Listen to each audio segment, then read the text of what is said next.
차례대로 보면은 이제 백자이면서 네. 청화, 철체, 동체 기법을 모두 사용을 했고 아. 또 초충과 난국, 즉 바꿔서 얘기를 하면은 풀벌레하고 난초와 국화의 문양을 가진 병이다. 이렇게 설명을 드릴 수가 있겠습니다. 사실은 또 게다가 네. 이번 지금 우리가 보고 있는 요 도자기 같은 경우에는 색깔이 3개가 쓰여져 있는데 문제는 요 3개의 이 안료가 제대로 발현되는 조건들이 조금씩 다릅니다. 네. 예를 들자면은 저 청화 같은 경우에는 네. 온도가 높으면 높을수록 새파랗게 잘 나오고요. 아. 저 동체 같은 붉은색 같은 경우에는 온도가 또 너무 높으면은 또 색이 날아가서 사라져 버립니다. 아. 그런데 어떻게 지금 같은 경우에 이제 가마를 이제 가스 가마를 사용을 하니까 예. 뭐 1도, 2도까지도 이렇게 조절이 가능한데 바로바로 네. 장작 가마로 어떻게 이 그러니까요. 3개의 색깔이 한꺼번에 이렇게 너무나 완벽하게 발현이 아. 되게 만들었을까는 지금도 미스테리라고 할 수 있을 정도의 그렇네요. 정말 조선시대 이런 그 도공들의 장인 정신이라고 볼 수 있을 것 같습니다. 예.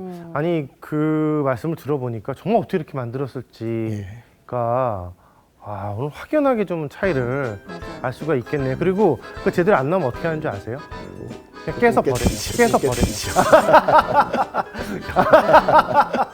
그래서 저희가 지금 보는 네. 거는 네. 완벽하게 조화된 것만 그렇죠. 우리 간성 선생님께서 획득하신 거죠, 뭐. 예.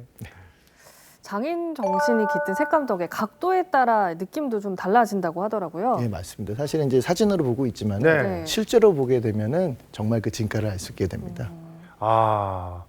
지금 파란색으로 보여지는 이분이 청화. 그렇죠? 네. 청화. 예. 그리고 붉은색으로 보여지는 부분이 동체, 동체. 그리고 약간 갈색으로 보여지는 부분이 이제 철체. 철로 만들어진. 예. 그런데 이 양각이 되어서 그런지 입체감이 굉장히 뛰어나고 입체감뿐만 아니라 색깔이 아주 선명하게 오롯하게 네. 그 세월의 흔적이 쌓여가면서 참 고즈넉하면서도 멋스러운 모습을 보여주고 있는 것 같아요. 실제로도 이제 그 국립시험박물관장 관장을 하셨던 네. 이제 정양모 선생님 말씀에 의하면은 정말 이렇게 꽃과 풀과 벌레가 같이 담겨 있으면 정말 네. 자연이 그대로 담겨 있는 것 같다라고 또 이렇게 감상을 하신 적도 그렇군요. 있습니다. 제가 너무 꽃만 얘기했네요. 벌레도 좀 시청자 여러분들 제가 너무 네. 이 난과 꽃만 얘기했네요. 저기 지금 벌레들도 있는데 저 끝에 저기 보이시죠, 시청자 여러분들?